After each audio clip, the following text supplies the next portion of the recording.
As many of you know, I've just been away for 3 weeks. I've been going to do some teaching in Melbourne and Sydney. I managed to complete 35 talks in 22 days. So, good fun being a monk. If you ever want to see the world, become a monk or a nun, because next week I'm also going to Cambodia and Malaysia to give some more talks. So, by doing that, actually you get incredible amounts of energy. Sometimes one doesn't realize that on the outside it might seem that's very, very tiring. But on the inside, whenever you're doing anything which is good, which is serving others, you always get heaps and heaps of energy back in return. And that's what always keeps me going for giving talk after talk after talk. In fact, as soon as I came back from Melbourne and Sydney on Wednesday afternoon, I was straight back to give a talk to the monks afterwards. So actually it was only last night I didn't give a talk, and I was suffering from withdrawal symptoms last night. So I'm glad to be back here on a Friday to give more talks. So this evening's talk, I wanted to, somebody gave me a suggestion of talking about, they said they've got the boss from hell. And if you've got a boss from hell, or a partner from hell, or a body from hell, this is actually how you're going to deal with it. It's how to deal with hell. In other words, not hell is some metaphysical state after death, but some of the experience we have to do in this life. But to begin the talk, I want to put this talk in perspective. It's also to explain why I talk about Buddhism in this way, to keep it into practical terms of some of the problems we have in life. Because in theoretical Buddhism, we sometimes have this dichotomy, there's two ways of practice called samatha and vipassana. Those are the old Pali terms, but they're used so often amongst Buddhists, especially practicing Buddhists, that they've got a meaning almost of their own. In brief, that samatha means calm, tranquilizing, settling things down, whereas vipassana means insight, wisdom, understanding, no views. And sometimes that some people want to incline towards one against the other. And there is often a debate in some Buddhist circles, not all, certainly not here, because of hopefully the way we presented Buddhism over these years. There should never be any argument about these things, because really they are two sides of the same process. Now that process of calming is the same process which I'm going to talk about tonight, about calming the mind when one is dealing with difficulties and problems like the boss from hell, the partner from hell, or the body from hell.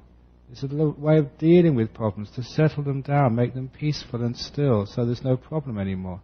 That's actually what the word samatha means. It's marvelous being a monk who actually lives this life, because you find the meaning of these words in your daily practice. You know, I always mention to people that in the monk's rules of discipline, there's 227 rules. Many people have heard that, but the last 7 of those rules are the ways of settling the business in the monastic community. And the word they use for settling is samatha, calming the business down, which gives a good meaning of what that term is, settling problems. Vipassana is all the insight, the wisdom, and the understanding teachings. And sometimes that people like to focus on like the insight. So what are the wisdom teachings? Sometimes people think that's a real Buddhism. Let's talk about emptiness, non-duality. So the ending of things, nibbana. And sometimes people think that's 2 different types of teachings. Now when we talk about sort of sometimes what I mistakenly call here the higher Dhamma. But a lot of that times the theory is no different than the practice. The practice is no different than the theory. Because if the theory cannot be put into practice, it is wrong theory. It's not worth anything. If the practice doesn't lead to insight, then it's wrong practice. The two always go together. Here's the first of the similes, which came from, again, my own experience. I like to talk in terms of similes, anecdotes, simply because I realized a long time ago that life is a series of stories, a series of events. One doesn't live a theoretical life. One lives a life of anecdotes. That's why when you explain truths of life in terms of real stories, real events, it actually makes more sense because it is much closer to the truth of existence. Now, we might think in the mind, but we actually live out here in the world of experience. And this is like a story I often use for meditation because it was profound, it affected me quite deeply, and it revealed to me sort of some of the reasons why samatha vipassana, calm and insight, settling things down and understanding, always go together. This is the simile of the road up to my monastery in Serpentine. Many of you, most of you, have been to visit that monastery, and you will know that when you go down the Southwest Highway, about 30 kilometers south of Armadale, you turn left up this hill, this very steep, winding road, for about 2.2 kilometers before you come to our monastery. At the time this event happened, I'd been travelling up and down that road for about 5, 6, 7 years. I can't remember exactly how long, but always in a vehicle, in a car, in a van, driven by somebody else. But one day, I decided to walk up that hill. I don't know how many of you have been up and down that hill. I invite you next time you go there to walk up. Not only is it good exercise, but you'll find and discover what I discovered, which was that when I walked up that hill, it looked completely different than when I went up in a car. I was astounded by the fact that I'd been up and down that hill maybe hundreds, maybe even 1,000 times over those 6 or 7 years. But now it was as if I was going up a completely different hill. The scenery looked so much different. I couldn't figure out what was going on. It was as if I didn't know that hillside at all. Then I stopped. As I stopped and stood still, the hillside looked different again. Much different than from when I was walking. It looked much richer, more beautiful. I saw more detail. The whole picture was more full. Whenever any event like that happens, the way of my training is always to reflect and find out what it was meaning, and draw from those experiences some insights into the nature of the mind, and the perception especially. And what I figured out very quickly was that when you're moving in a car, you only see flashes of the scenery. The mind, the senses, haven't got enough time to fully take in what's going on. And so that hillside looks quite grey and is not very detailed. You cannot have the time to fully take in everything which is happening. When I was walking, because you were going slower, the senses had more time. More input was actually going into the mind. So you began to see more deeply, more richly. When I stopped and stood still, you had all the time in the world. And when you had all the time in the world, that hillside, the trees, the bushes, the stream, the rocks, and the sky above had the full opportunity to imprint itself in your mind, and it looked the most beautiful when I stopped. The whole scene grew in richness, in depth, and also in beauty. And of course the simile was very clear. That is the same with the way we use our mind in life. So often it is just as if we're going through life in a fast car. From one experience to the next, from one thought to the next, from one place to the next. And because we're going so fast, all we see is the greyness of life.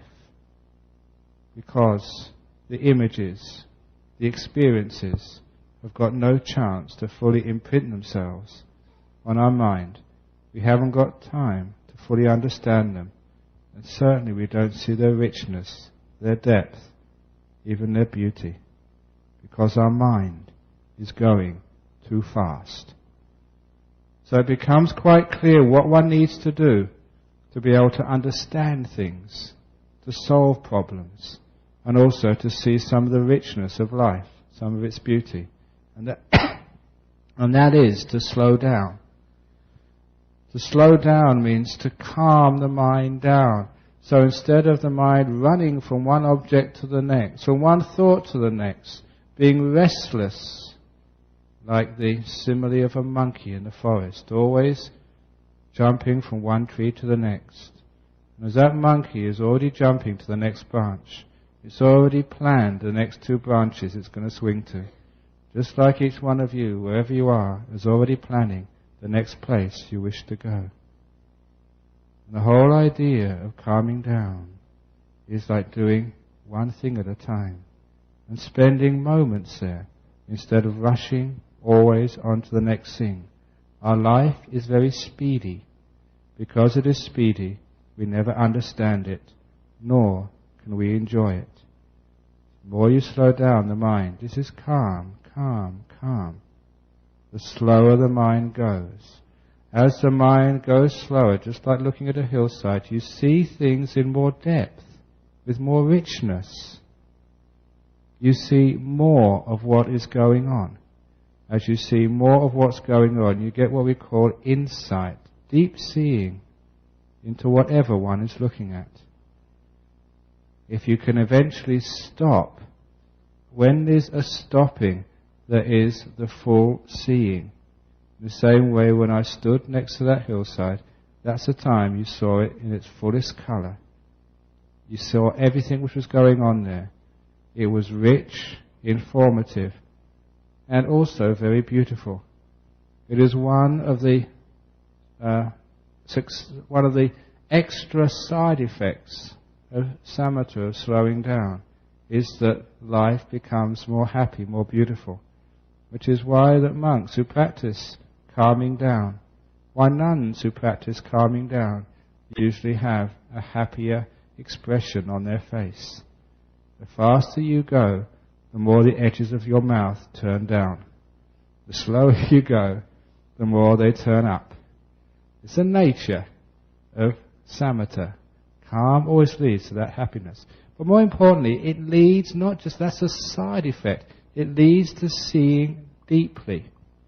What you see deeply is not just the nature of the forest, you also see the nature of the mind, the nature of life, because life is reflected in your mind. So when I teach about how to solve life's problems, this is how to calm you down, how to start to go slower, so you understand for yourself not just the nature of problems, but the nature of the mind and the nature of all things. This is where insight comes, from solving the ordinary daily problems of your life. So let's get to that problem, like the boss from hell, or the partner from hell, or the body from hell when you're very sick and painful. First of all, what do we do when there's a problem in life? Let's get rid of it. Let's call the pest exterminator. When there's a cockroach in your house, get the pest exterminator, just zap them with some chemical. If you follow that path, the next time you get a partner you don't like, let's zap them. You know, if you can't get a chemical, at least with a divorce lawyer, let's get rid of them, let's exterminate them. Any pain in the body, zap them with some sort of magic bullet of chemicals. When there's anything we don't like in society, we call the pest exterminator, which is called ill will. That's the pest exterminator. And of course, many times, that's the way of our world. We get somebody we don't like, whether it's some terrorist organization or some person we don't like. Let's get the pest exterminator, stop it. Does that work? How many pests do you have to exterminate before you get happy, before you get free? The answer is there's too many pests to exterminate. In fact, if you start exterminating pests, you become a pest yourself, and are also liable to extermination. One man's pest is another man's lover or whatever. So when we actually look at it this way, that idea of like extermination, getting rid of things we don't like, is not the way of calm, not the way of insight. Instead, we follow another way. In monasteries in Thailand, we learned this from a great teacher called my teacher Ajahn Chah. He was a great sort of leader by example and also by teaching. He would always say that whatever is irritating you, do not try and exterminate it, but learn from it. Of course, one of the most difficult of experiences in Thailand was dealing with the mosquitoes. Now, you may think mosquitoes are no problem, but you can imagine living in a jungle. 28 years ago, the monastery where I grew up was undeveloped. It was just a jungle. It was just the last remnant, surrounded by paddy fields, but still old rainforest, in which so many mosquitoes lived. When the first year I was there, there was no mosquito repellent. There were no mosquito coils. Moreover, in that first year, we actually just slept out under the trees there. And in the evening, because it was a new monastery, our teacher Ajahn Chah would come every evening from his main monastery, just 6 kilometers away. He'd come every evening to do the evening chanting, and then to do an hour's meditation, followed by a talk. Now, while you were doing the chanting, you could always use your hands to try and brush the mosquitoes away. But once the meditation started, always at dusk, the very worst time for the mozzies. And you can see the way that monks are dressed. We've got so many exposed areas of skin, it's a mosquito's dream. You even got your bald head where they can get in. Many of you have got hair and they just can't get through there. Moreover, because you're Buddhists, you can't swap the mosquitoes. And the mosquitoes in Thailand know that genetically from their forebears. So whenever they see a monk, they know it's a free meal. That's why they hang around monasteries more than any other places. And secondly, that the mosquitoes in Thailand, over many centuries, have eaten Thai food for so long, when they see Western food, it's a delicacy. So they come for the Westerners. And this is no exaggeration. When we used to sit under the trees at dusk with no protection at all, with Ajahn Chah and all the villagers, they were used to the mosquitoes. In fact, a lot of them wouldn't get bitten. They'd just go for the Westerners every time. We had to sit there, not used to mosquitoes. I was born in England. It's too cold for mosquitoes. Mosquitoes, they'll freeze there. But in Thailand, in the tropics, you'd sit there and the mosquitoes would start coming for you. And you just want to swap them, but you couldn't. You were a monk. You want to run away. But there was your teacher there, and all these villagers were there, and you feel such a fool. So, with another monk, an American monk who I grew up with, we played a game. Our game was counting the mosquitoes when they were biting you, to see who could count the most over that hour. It was a game we played. We used to get to about 40 or 50 at the same time, when you couldn't count anymore because they were just too close together. And if you listen carefully, you could hear them slurp, slurp, slurp. Now that was an exaggeration, you couldn't hear them slurp. But you would get to about 40 or 50 and you couldn't count anymore because you couldn't distinguish them on your body, they were just too close. Now that was very, very tough. And so sometimes we complain to Ajahn Chah. Say, look, can't we do something about this? It was just too hard. And this was one of the situations from hell, dealing with so many irritating mosquitoes all at the same time. So Ajahn Chah gave us one of our first teachings. He said, call the mosquitoes Ajahn mosquito. Don't try and exterminate them. These beings are here to teach you something. That's what Ajahn means. Ajahn means teacher. So Ajahn Chah was like teacher Chah. Ajahn Brahm, teacher Brahm. Ajahn Vayama, teacher Vayama. That's what Ajahn means. So he said this is Ajahn mosquito, teacher mosquito. They're giving you a teaching, a sermon. Listen and stop trying to get rid of it. And that was actually turning the whole problem around. What he was saying, that even something so irritating, so hard to bear, was something you can learn from. And all the time, whenever we complain, the food is terrible, or we have to sit up so long and listen to these boring talks, because Ajahn Chah would go on all night sometimes. And all those books you read of Ajahn Chah, all those wonderful, inspiring sort of nuggets of wisdom, you'd have to wait sometimes 7 or 8 hours just to get one of those.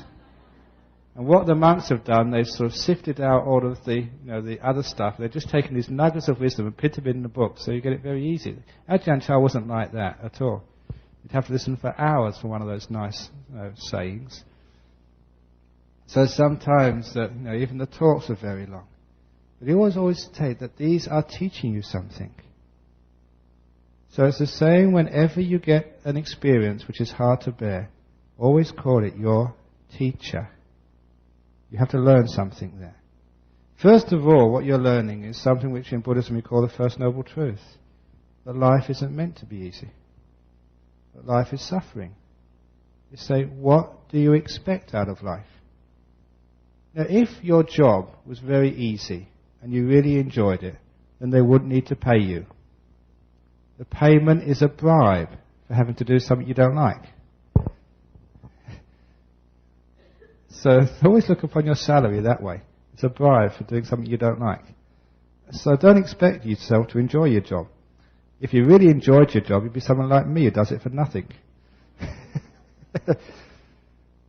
So first of all, you can expect you're working because you don't like it. So don't expect to like it. So this is the bribe, especially if you have a big salary. If you have a big salary, you can expect big suffering. So first of all, expect. And it's the same with your body. How many of you expect to be healthy? And it's one of the biggest delusions created by a society which says you should be healthy. And if you don't be healthy, it's your fault. You should go and see the doctor more often. You shouldn't eat so much fatty foods. You should exercise more. You should look after your diet. You shouldn't be so fat. My goodness, what a guilt trip we're in our society. What's wrong with being sick? So I rebel against society. I demand my right to be sick. So a lot of the times, because we have this attitude that we shouldn't be sick, we reject sickness, and we put a lot of emotional and psychological problems around sickness, which actually makes it much worse. So even sickness is called Ajahn sickness. It's come here to teach you something. Even Ajahn death, when somebody dies or you die, it's there to teach you a lesson. Teach you a lesson of impermanence. Things change. You're not always going to be young, fit and healthy. Those of you who are old, you're not always going to be old, sick and ugly. It's all going to change. You're going to die one day. It's all going to be over. Thank goodness. So these are teachers. These are teaching us a lesson. What they're teaching us is that there's many things in life we can't change. So we learn just to accept. Fascinating that when we start to accept things rather than changing things, some things you can change. Let's deal with that later on. When there's something you cannot change, you can't do anything about it, then what should you do? Nothing. That's why this idea of samatha is just so important, because as a society, as a modern culture, we're very good at doing things. We all know how to react. But how many people know, in a situation of pain, disturbance, being eaten by mosquitoes or whatever, how many of us know how to do nothing when life is tough? And this is one of the problems of our society. I think it was Blaise Pascal said that all the problems of mankind stem from not knowing how to sit still. That was about something in the 18th century sometimes. He was a smart guy. He sort of knew that it's because we don't know, we don't train in doing nothing. We know how to do something. There are times to do something. There's also times to sit still and do nothing. So if there's a boss from hell, a body from hell, mosquitoes, and you can't do anything about it, then sit still and do nothing. Something radically changes then. What changes is the mental part of the suffering disappears. The Buddha said there's two parts to pain, two parts to suffering. The physical part, out there in the world, and the mental part, your reaction to it.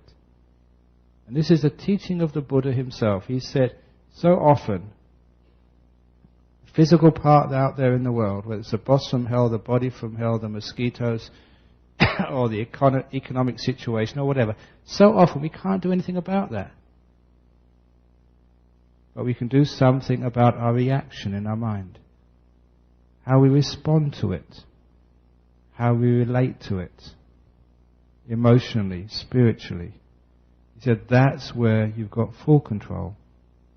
You can always let it alone, let it go. And be at peace. Even with great pain, with great disappointment, with whatever. And this was a great skill of the Buddha. It's actually to show, not just in theory, but in practice, how you can deal with these problems.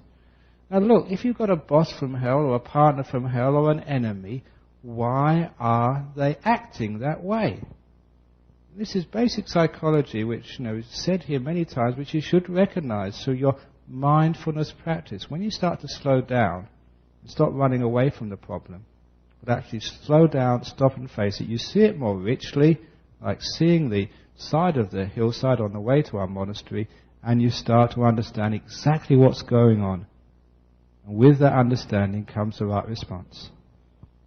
Bosses from hell, partners from hell, people who really sort of start to upset you, they're doing that because they want a response. They want to upset you, irritate you, make you suffer. A lot of the times it's because they're suffering themselves, because they're really upset, they're really angry, or something is getting at them. And they want to make other people upset too. Look at that in your own life. When you have a hard day, when you're upset, when you're having a terrible time, why do you get angry at others, especially angry at people you live with? A lot of time it's because we want to share our pain. We're hurting, we want to give hurt to others. That's the psychology of the human being. We're happy, we want to give happiness to others. That's when you're in a good mood, you want to cheer everyone else up. So when you actually see where it's coming from, you will always be able to know that anyone who gives you a hard time is having a terrible hard time themselves. Please know that. It's not something you have done. So often people come up and say that, why are they so hard to me? Why are they so terrible to me? I haven't done anything. And it's true you haven't done anything. It's because they're hurting. That's why they want to hurt others. So when they have that attitude towards you, when you know that the boss from hell or the partner from hell wants to make you upset and angry, just sit there peacefully. Do not respond to anger with more anger. One of the most powerful of the Buddha's teachings, which is in the Dhammapada, which many Buddhists know, is anger, hatred does not cease, is not solved with more anger and hatred. It's only stopped by love and forgiveness.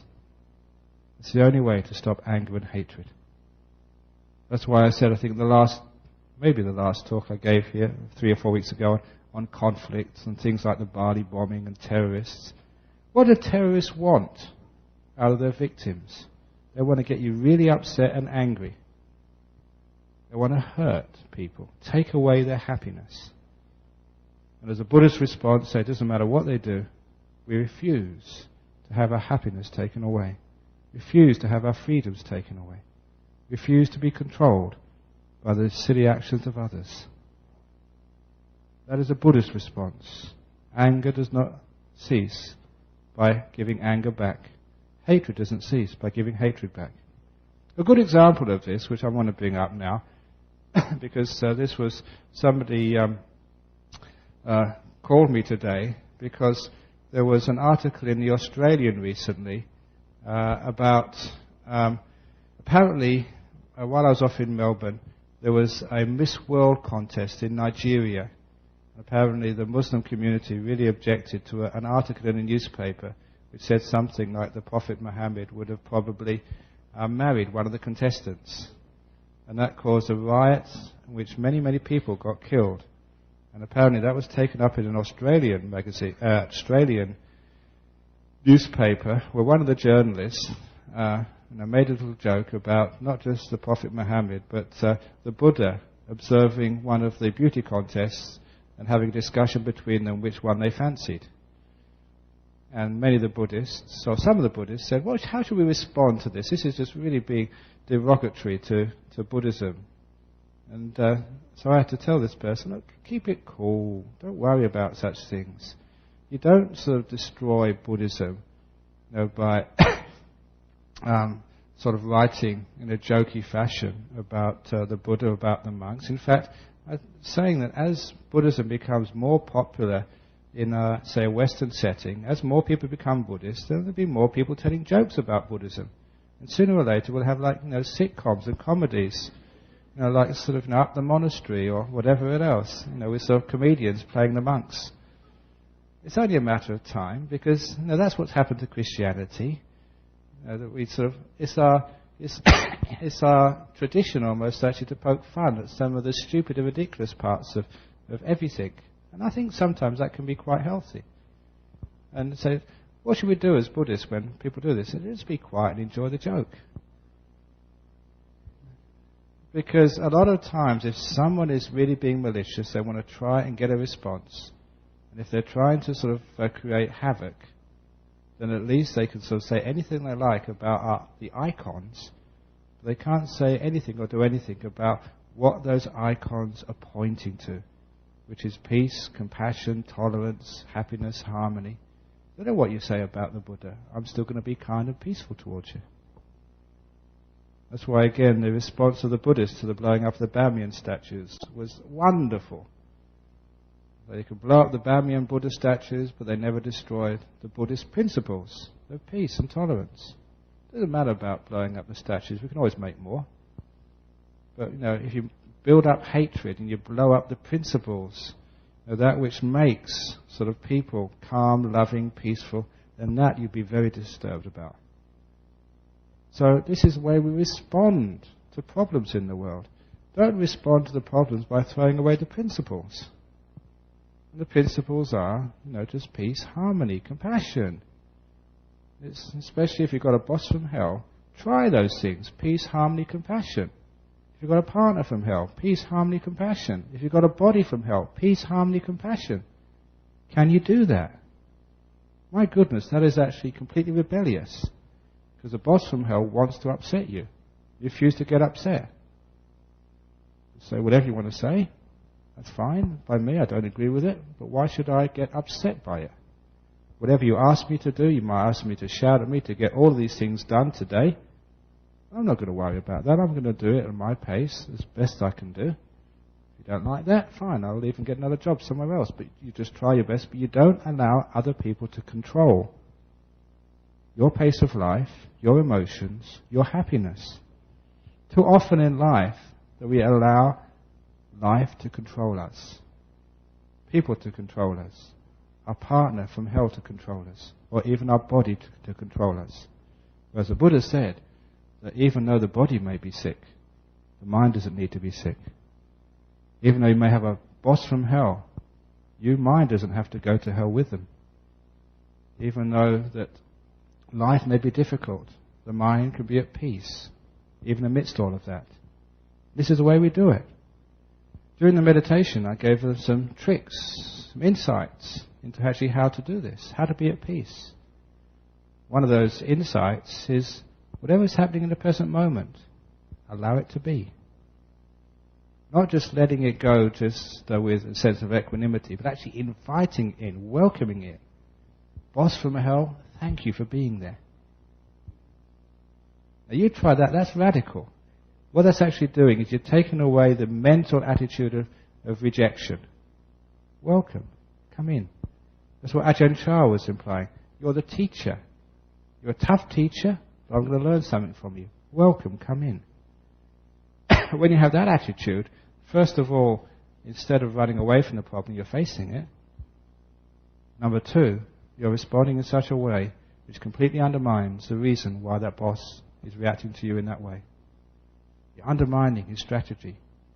It's fascinating when that happens. Fascinating when you don't respond in the normal, senseless ways of the world. The normal, senseless ways of the world. You've hurt me, I've got to hurt you back. You're oppressing me, I've got to stand my ground. I can't let anyone walk over me. That sort of attitude you find will not work.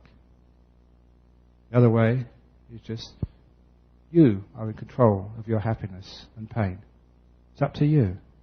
Whatever they say, why should you allow what other people say to control your peace of mind? As a monk, people have said all sorts of stupid things to me. They call me a girl. They call me sort of bludger. Why don't I get a proper job?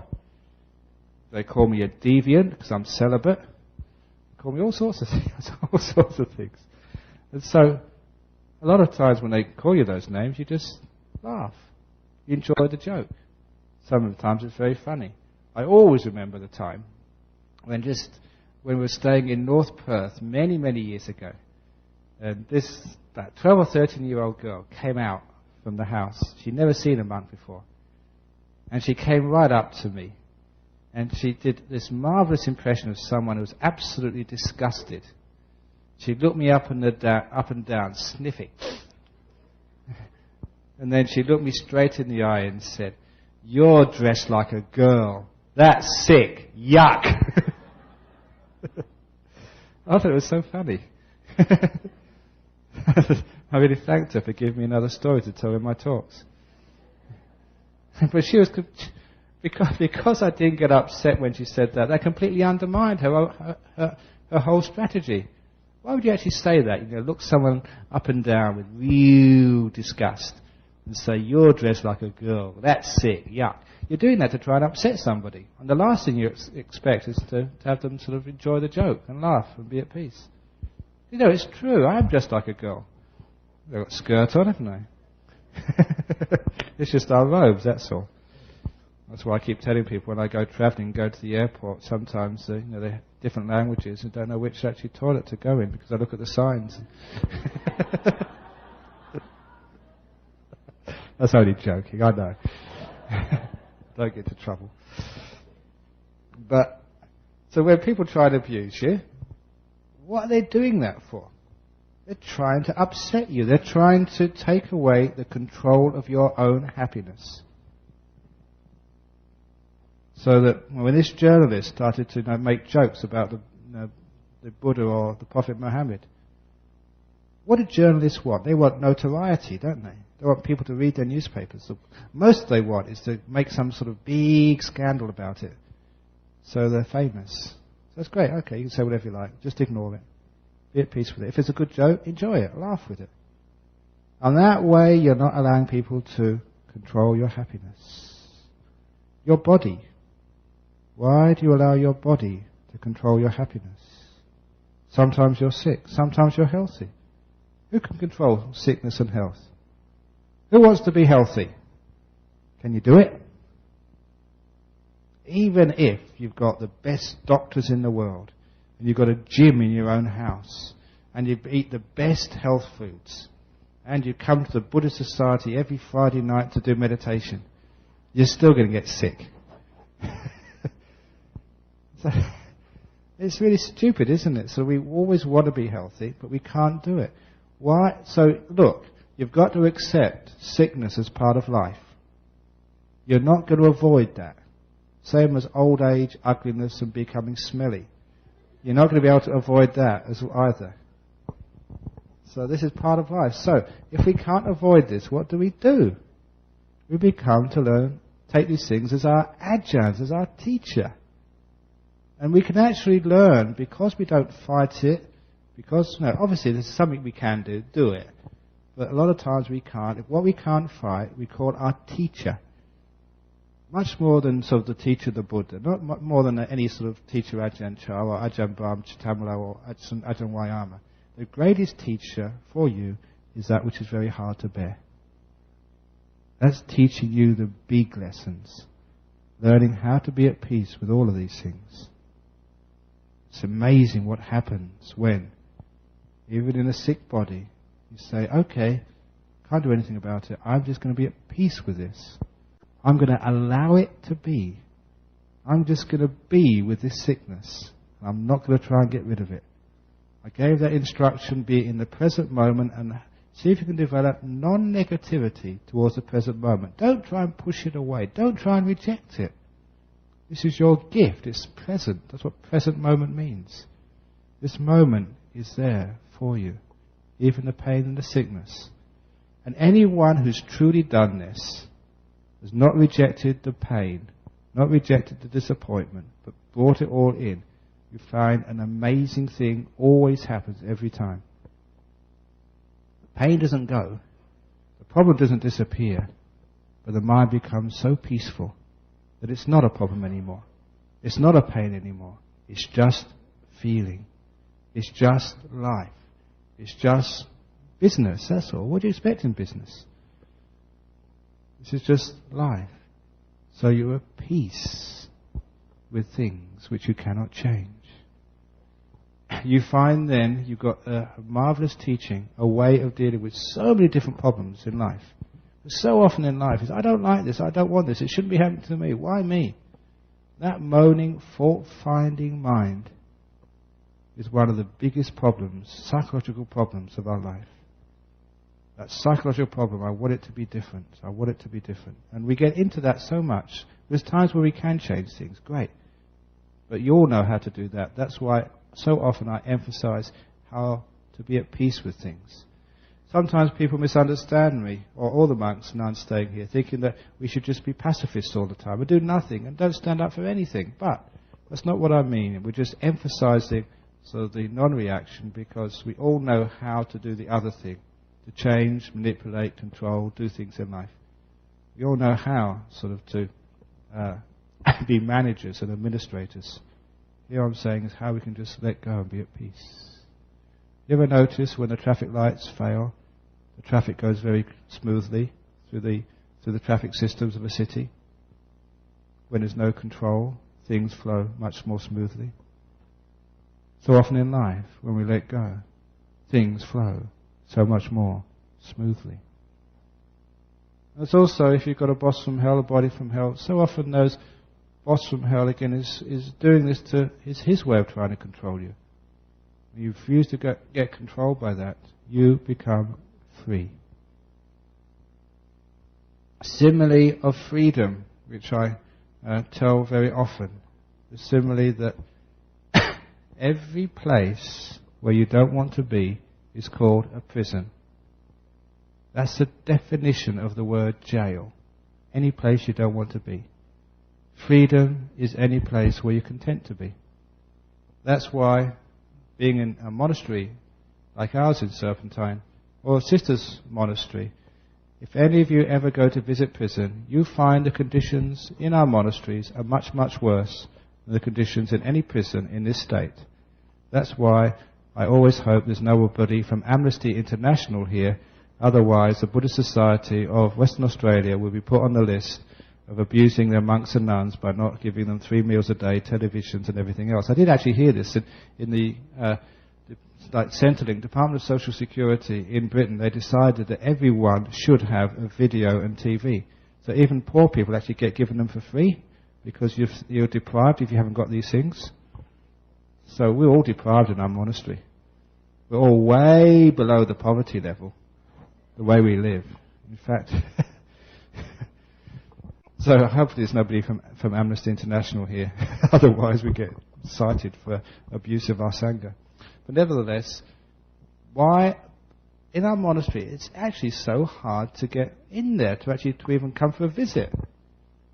Our monks' quarters, our men's quarters, women's quarters are all booked up. The monks even come to the monastery. They have to book up, sometimes years in advance. We're already full for next year. We can't take any more monks even from overseas. Actually, this is interesting, the ladies' quarters, we've got 3 rooms in our ladies' quarters in Bodhinyana Monastery.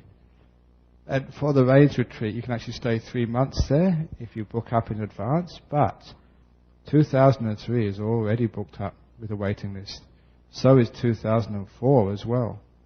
2005 was booked up 3 weeks ago, and now I've already got 2 rooms booked up for 2006. It's crazy, isn't it?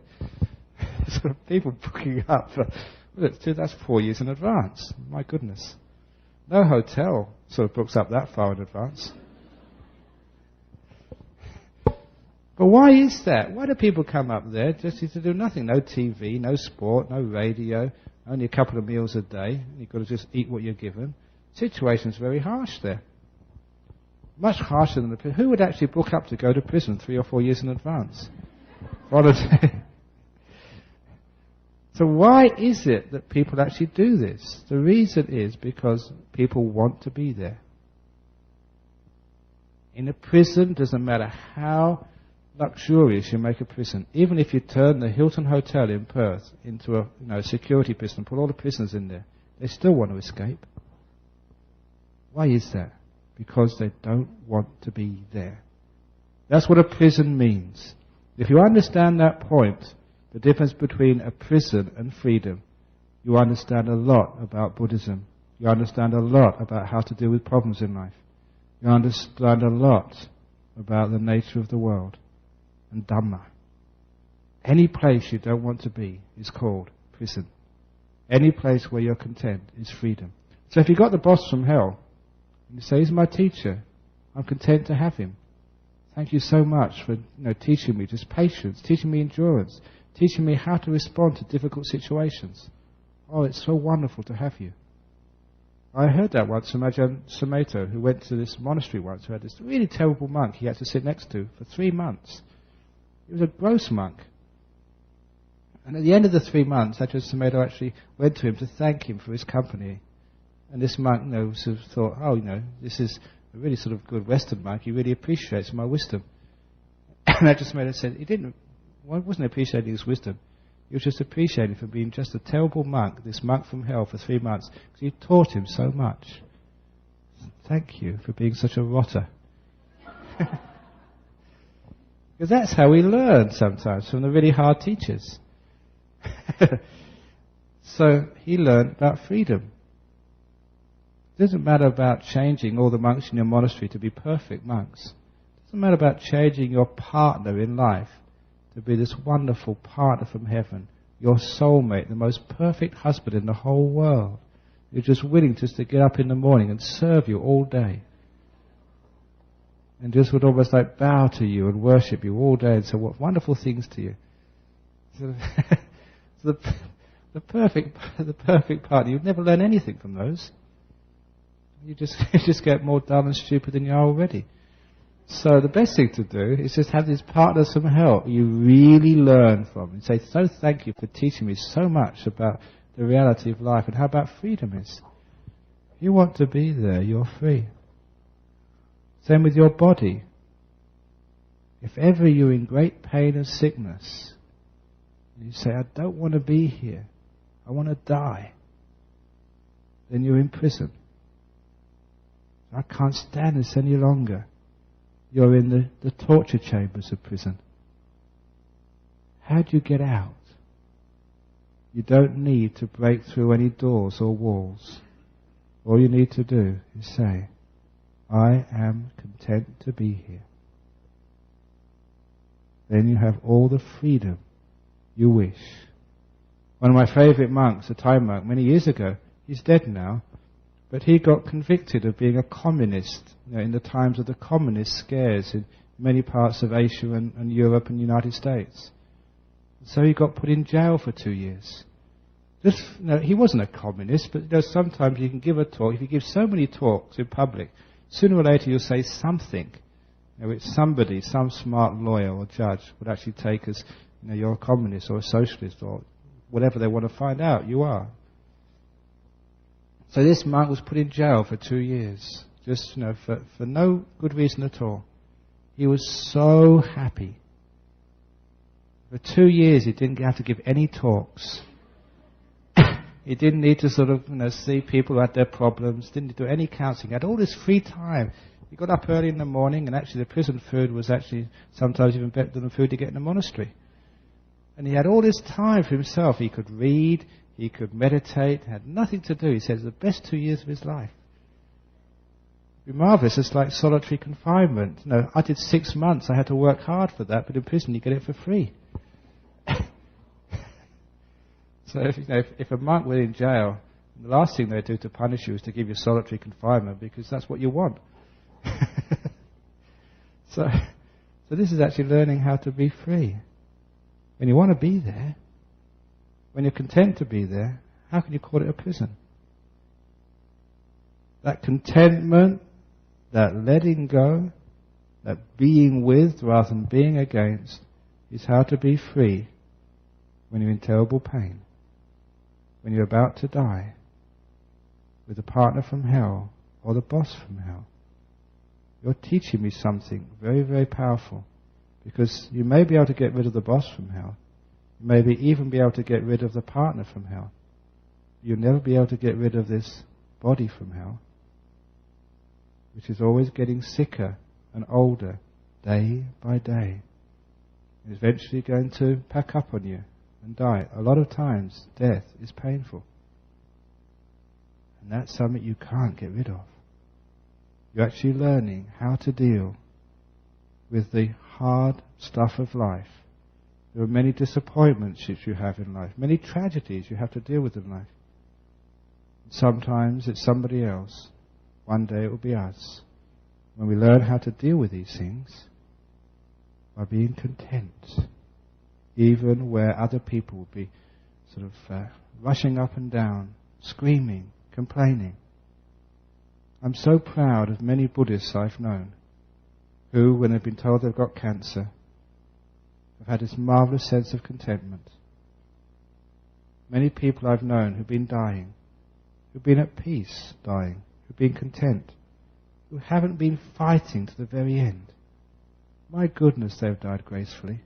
They've been an inspiration to themselves and to others. That was their teacher, Ajahn Cancer, Ajahn Death. Something they couldn't change. They dealt with so beautifully, so peacefully. This is things in life we can't do anything about. Call it Ajahn, learn from it, and see if you can look upon it not as a prison, but as freedom, by not changing the outside, but by changing one's attitude. Letting go, letting be. Now, before anyone actually asks the questions of what happens, shouldn't you sometimes do things? Shouldn't you actually sometimes complain? Shouldn't you actually take the medicine? Of course you should. Try that out. If there's a possibility to talk to the boss from hell, to invite him actually to come to the Buddhist Society, to learn some Dhamma, great. It's good for him. Leave him a few sort of Buddhist propaganda. So get a few tapes, leave a few books around. Because a lot of times, actually, people realise they're suffering. They do sometimes want some help. If it's the right time and place, it's amazing just how people can actually say, oh, I'm interested in that, thank you very much. As long as it's the right time and the right place and the right way of doing things. Sometimes that might help. Or sometimes showing by example, by being kind back to the boss or the partner from hell. So often you can actually change people. One of the great ways of doing something, changing, is what we call positive reinforcement, which I've taught a lot about here. Forgive the faults, praise the goodness. Every time your boss from hell does something which is reasonable, which is kind, which you like, praise it, make sure they recognize that it's appreciated. Everybody loves to be praised. They love to be flattered. And what they get praised for, they tend to repeat. So actually, by praising the good qualities in another person, by flattering them, you actually encourage them. This is the way you can actually encourage the boss from hell to become a kind boss. By forgiving all their faults, by praising their good points. That's the way we change ourselves. How many of you are your own boss from hell?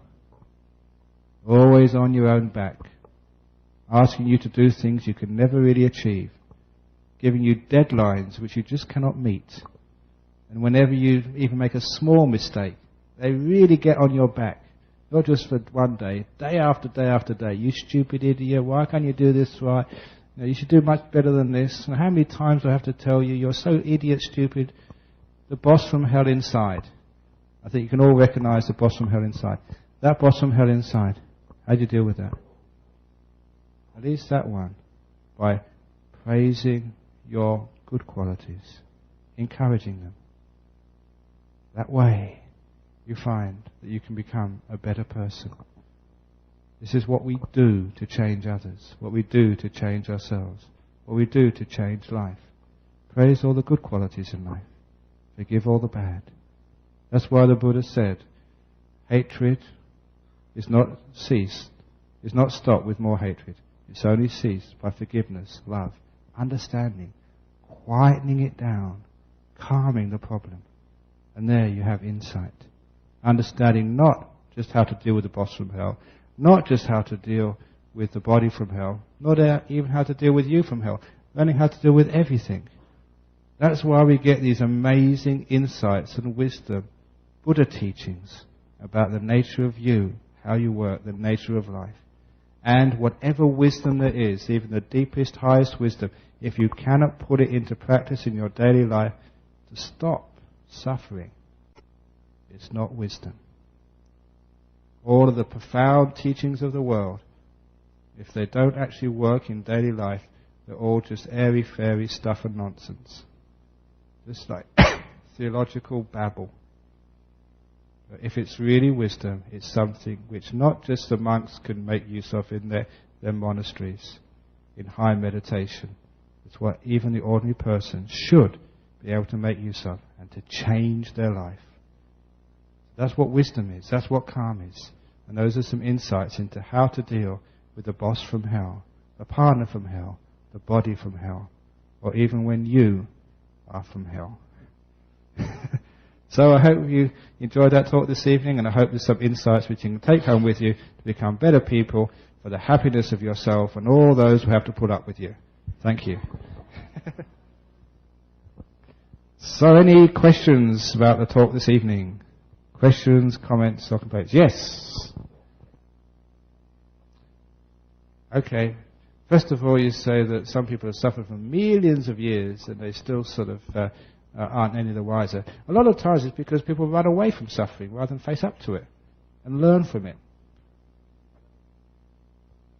Okay, sometimes people have heard those teachings before, but they don't practice them. They don't actually put them into practice. It's okay like reading menus, but if you don't eat the food, you never stop getting hungry. So all those teachings are actually, this is certainly my experience in life, they work if you actually put them into practice. But a lot of times sometimes they're hard to be put into practice because they're radical. They go against what one has learned before. They go against the way of the world. They go against the stream. They take courage to do. And sometimes people haven't got the courage to let go of their controller, their control freak inside. It takes a lot of guts, actually, when you're in great pain, to let go. It takes a lot of guts to allow yourself to die because of the attachment we have to me and the body and mind.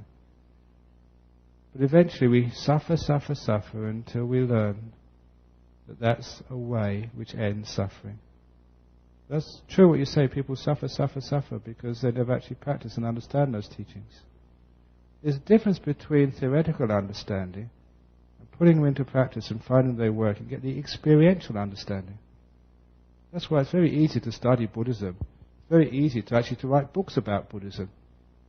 But actually to practice it first of all. Actually to follow that path and realize that path. That's the hard thing to do. And really only then are you really qualified to talk about Buddhism. So that's one of the reasons why people they suffer, and they keep on suffering, because they don't really learn. Why? Get to the heart of the matter and give those teachers a chance just to let go. Be at peace, be content with where you are. Then you have all the freedom you want in the world. You find you don't need to go anywhere or change anything. You'll be so free. Sometimes you look at all the rules I have to keep. I can't do this, I can't do that. I've got sometimes my whole day is just filled up with my duties. I haven't even a chance to rest. I feel so free. Sometimes you have to go and give all these talks all over the place, and sometimes from early morning to late at night. But I always, if ever I get sort of bitchy at myself, why do I have to do this? Why me? Why do I have to do all these things? So that's not the right way, Ajahn Brahm. Be content, enjoy it. So when I actually do that and being content, enjoy that, I never used to like going to the dentist. But now